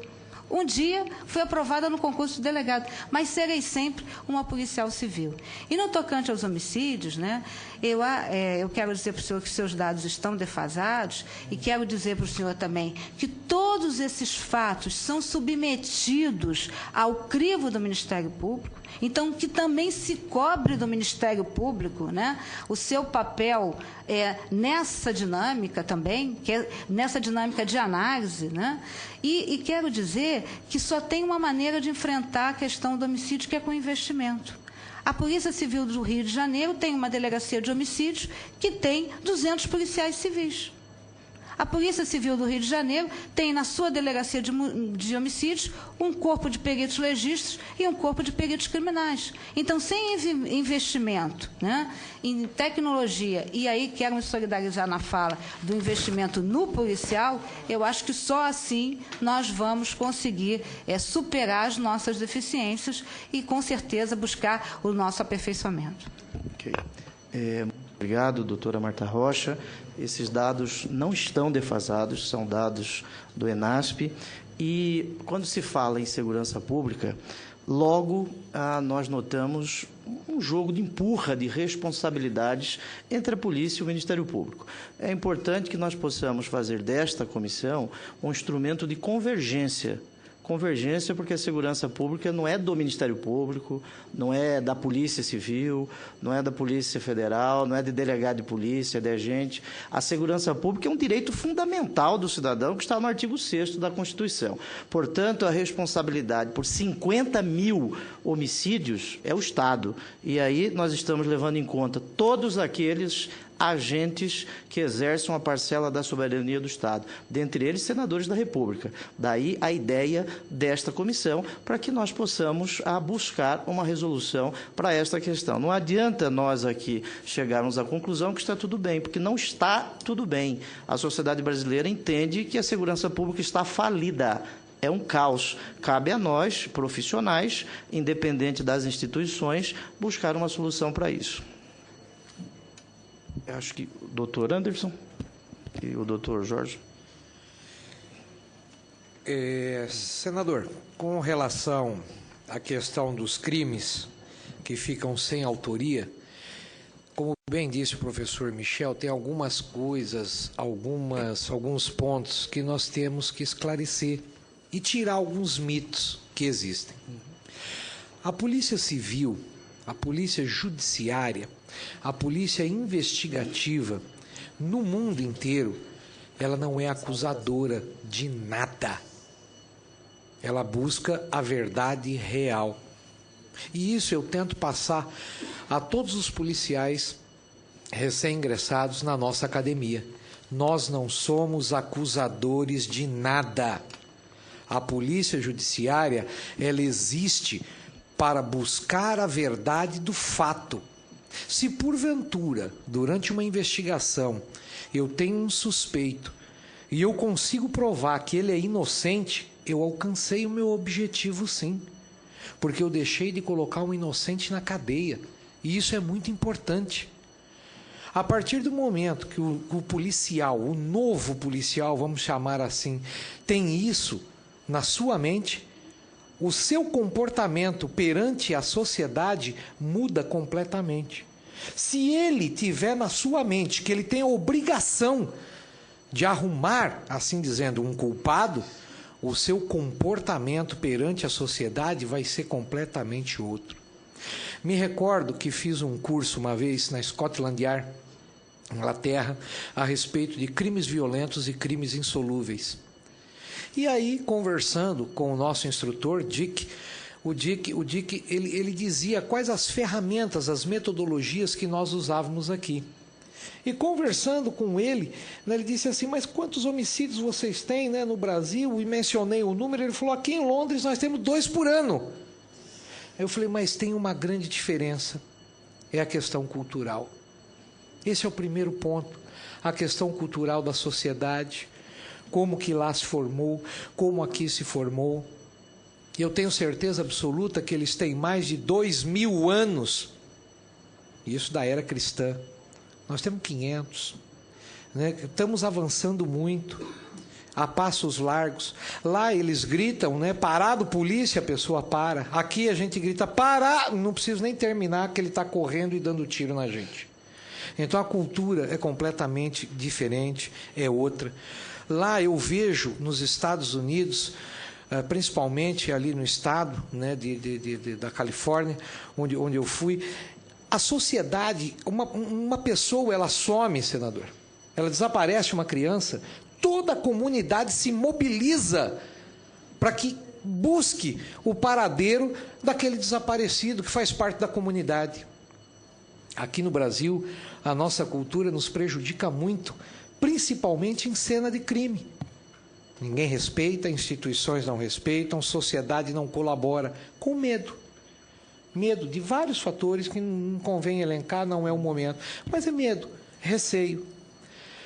Muitas vezes assistimos programas de países considerados do primeiro mundo, respeitadores dos direitos humanos, um exemplo que é os Estados Unidos, em que há crimes insolúveis.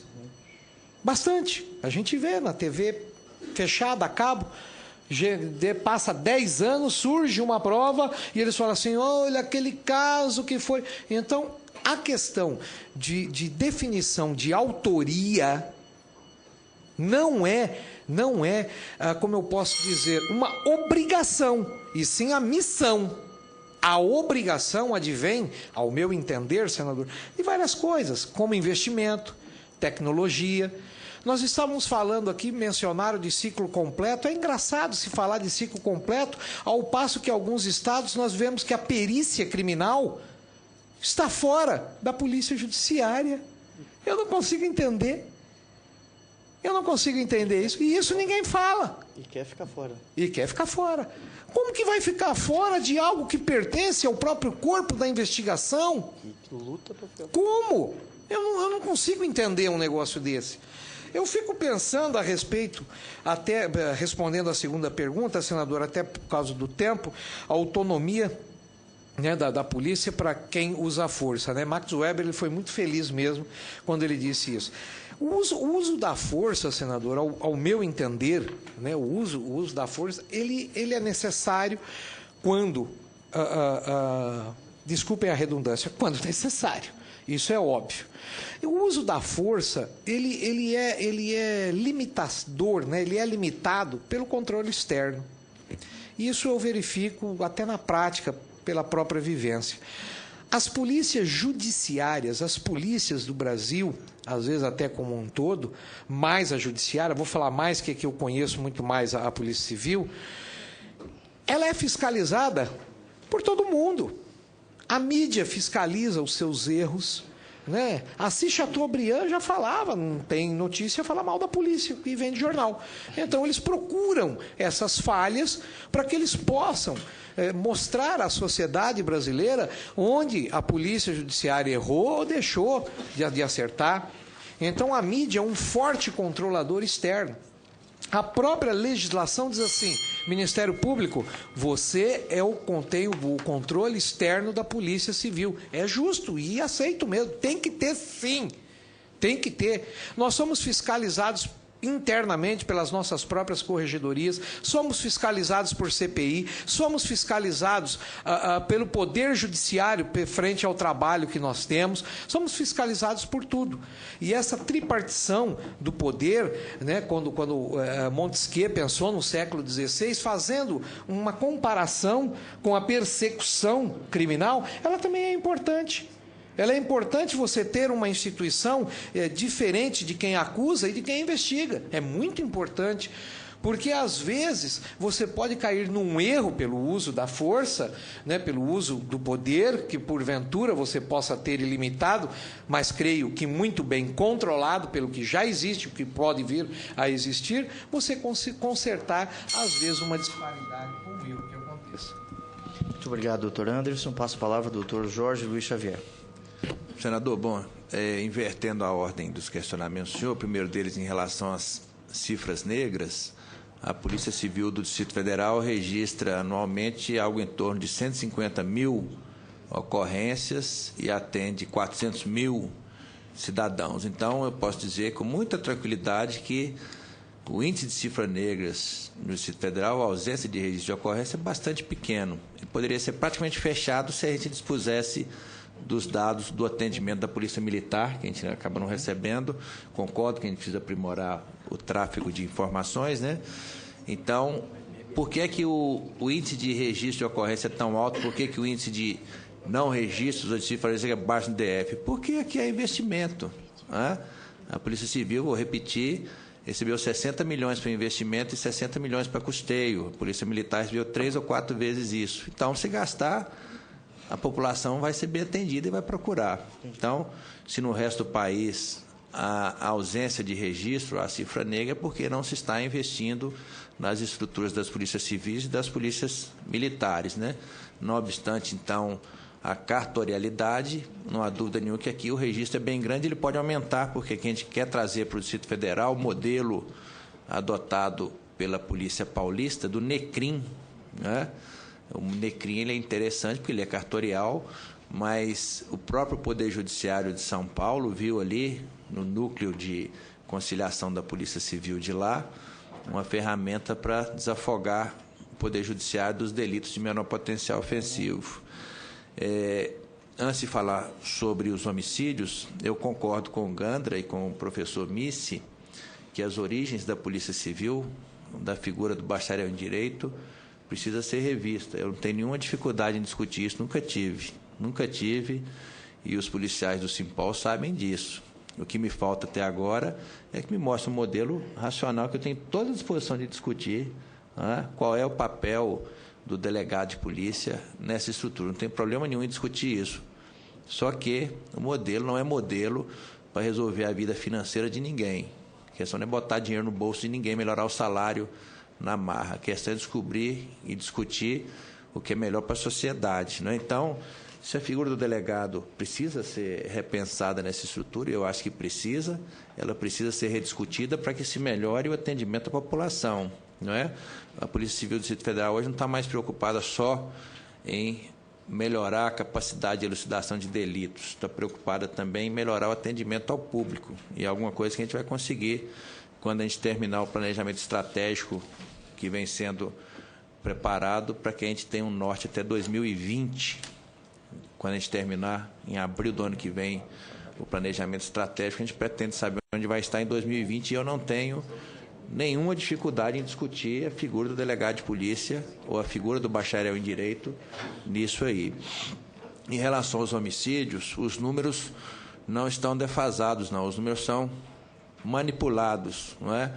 Uma coisa que precisa ser feita no Brasil, professor Miss, com todo respeito, é saber como é que essas pesquisas são feitas, né? A UNB fez uma pesquisa aqui no Distrito Federal, no Paranoá, e lá, ela sendo bem lida, vai mostrar que a Polícia Civil do Distrito Federal apresenta ao Judiciário para julgamento, pelo Tribunal de Júri, 80%, 80%. Estou falando da Polícia Civil do Distrito Federal. O senhor não tem como me rebater? Não tem. Não, o senhor não tem. O senhor não pode ter esses dados, porque eles estão lá e eu não sei onde o senhor buscou. A UNB fez uma pesquisa no Paranoá entre 2006, entre 2003 e 2006, e mostrou a realidade, não é? Aqui não é o Rio de Janeiro, com todo respeito, doutora. Bom, aqui é. E os dados estão lá, é só você procurar o professor Arthur Maranhão Trindade.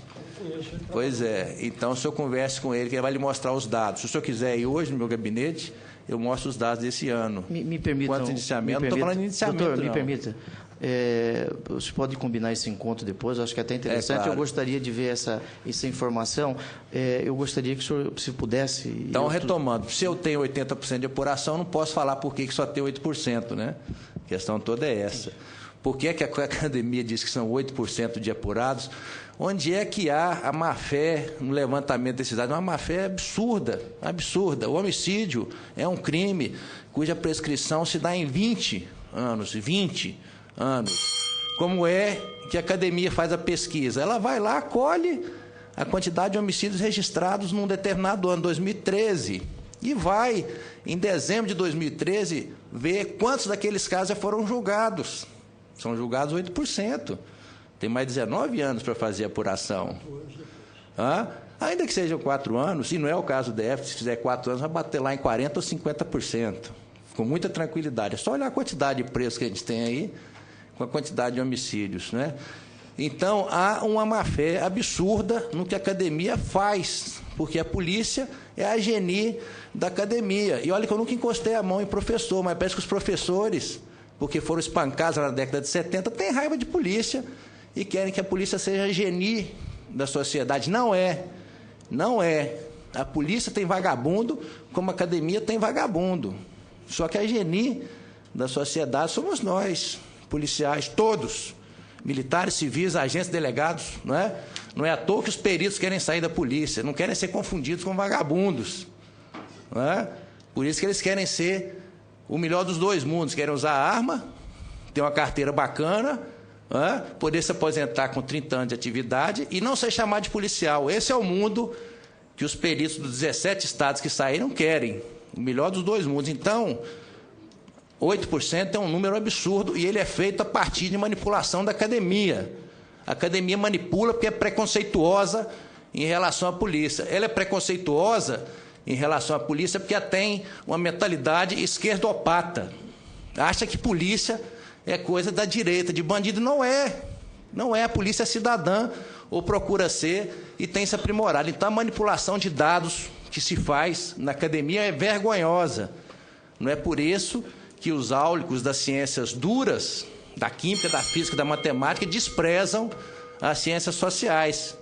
As ciências sociais são desprezadas na maioria das academias por isso, porque manipulam dados para construir verdade que não existe. Então, quem quiser procurar, olhar nome por nome de vítima e de autor, pode me procurar que eu tenho os dados. Se não quiser me procurar, por não confiar em mim, procure a UNB. A UNB fez um trabalho sério, vai fazer outro agora. Eu já autorizei a pesquisa dos homicídios de 2012 na Ceilândia. Vamos começar a pesquisa agora. Vamos chegar lá em 20% ou 30% de encarceramento de autores de homicídios praticados num corte de 1 ano. Não é? Então, eu nunca agredi nenhum professor. Nunca agredi. Aliás, nunca agredi ninguém. Eu sou um cumpridor da lei. Não é? Agora, a academia é preconceituosa e quer transformar a geni ou a polícia na geni da sociedade, o que é errado. Um policial é tão honesto quanto um professor.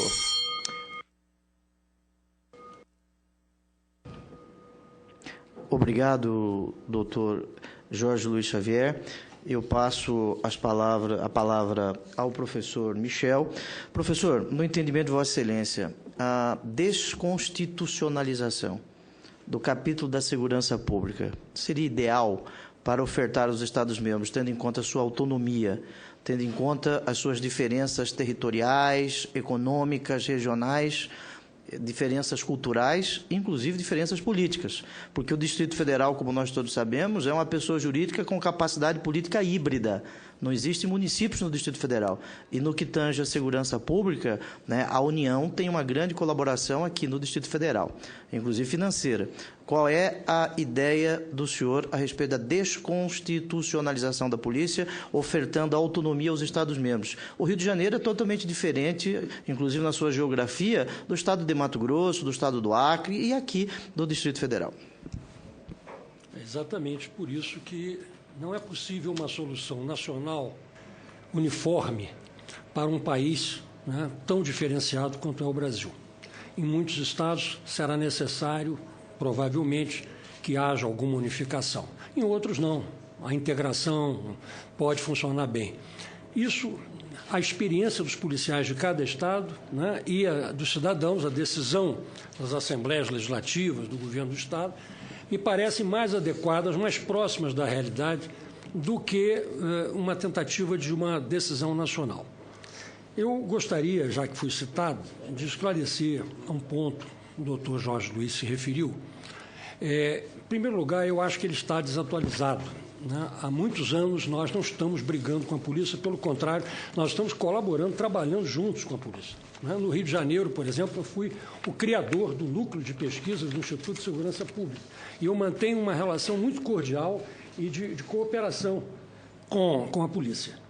A Delegacia de Homicídios do Rio de Janeiro, por exemplo, que é uma inovação, segue um padrão que começou em São Paulo e que começa a se estender em outros estados, né, foi estudada. Nós tivemos todo o apoio da doutora Marta Rocha, todo o apoio do delegado Rivaldo, que era o titular. Então, o senhor, por favor, quando eu digo que os dados não estão batendo, nós podemos discutir os dados, mas não precisa atacar a academia, né, porque ao atacar a academia, o senhor está sendo indelicado, no mínimo indelicado. Né? Olha só, tudo isso é trabalho da academia. Leia, por favor, discuta, diga, olha, está errado, então, tudo bem, nós estamos abertos, a academia é o lugar exatamente para isso, para discutir ideias, para verificar se a metodologia é adequada, se não é. Né? Falar retoricamente contra a academia é apenas mais uma maneira de dizer que não quer mudança. Né?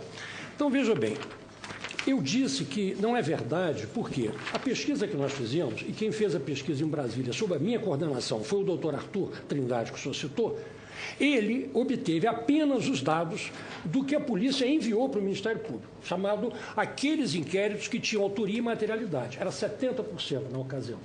Um número inédito. Não existe esse número em nenhum lugar do Brasil. Tá? Então, nós todos ficamos surpresos. Bom, mas trata-se do plano piloto, para um volume de homicídios relativamente menor do que em outros estados, em outras cidades, em outras capitais. Mesmo assim, eu achei surpreendentemente alto, porque nos Estados Unidos, Nova York e outras grandes cidades, você não tem esse número. Né? Na Inglaterra tem 90%, mas pela razão que foi indicada agora, um número de homicídios muito pequeno. Então, o que acontece?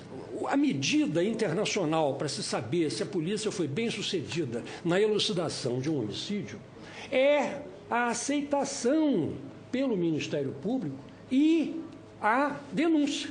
Se o Ministério Público devolve o inquérito, mesmo que ele tenha autoria e materialidade, é porque o Ministério Público considera que aquela investigação não foi inteiramente bem sucedida ou que nela não há material suficiente para embasar uma denúncia. E o que nós verificamos? Nós verificamos que dos 70% que chegaram ao Ministério Público, apenas 30%, e não é pouco, é um número extraordinário para o Brasil, apenas 30% se transformou em denúncia. Então, veja bem, por um lado, há que se elogiar o trabalho da Polícia Civil do Distrito Federal, mas não pelos 80%, pelos 30%. Como eu fui citado... Só um minutinho, doutor, só um minutinho. Quem coordena a mesa é a presidência da mesa. Eu agradeço... senador Humberto, o senhor gostaria de falar? Ir para a sessão? Muito bem. Eu não quero polemizar. Doutor... Não, eu não ataquei ninguém. Não, doutor Jorge Luiz Xavier, eu quero expressar ao senhor o nosso respeito pelo senhor, pelos delegados, pela Polícia do Distrito Federal e fiquei, confesso, absolutamente impressionado com os dados que o senhor nos trouxe. Eu, como senador da República e relator desta comissão, eu vou consultá-lo mais para que nós possamos fazer da Polícia Civil do Distrito Federal um exemplo. Eu gostaria desses dados para que nós possamos, a partir deles, buscar que a polícia no Brasil seja uma polícia tal qual o senhor fez referência aqui, e é a Polícia do Distrito Federal, que eu quero expressar ao senhor que eu acredito no que o senhor aqui disse. Eu quero agradecer a todos os convidados. Para o Senado da República é motivo de muito orgulho a ter profissionais competentes como estes que aqui vieram. No Brasil, nós temos que pensar menos nas corporações e mais no cidadão. Se nós temos esse volume de crimes que são revelados pelas estatísticas, e eu concordo em parte com o doutor Jorge, diz que existe um tipo de mentira que é a estatística. Nós precisamos retomar as estatísticas no Brasil. Agora, se existe esse número de crimes, é porque existe falta de eficiência na investigação, falta de eficiência do Ministério Público no momento da denúncia, falta de eficiência do Poder Judiciário, o legislador não está criando tipos penais com qualidade para que o cidadão brasileiro possa ter uma segurança que seja cidadã. Então, portanto, nós todos, servidores públicos, estamos ainda longe de atingirmos o ideal de que vem previsto no artigo 37 da Constituição, que é a eficiência, a impessoalidade. Eu agradeço, em nome da comissão, a todos que aqui vieram. Esta tarde foi muito rica, ao menos para mim, relator desta comissão. Agradeço, nada havendo mais a tratar, agradeço a presença de todos, convidando-os para a próxima reunião a realizar-se no dia 27/11/2013, às 14h30, no plenário número 2. Declaro encerrada a presente reunião.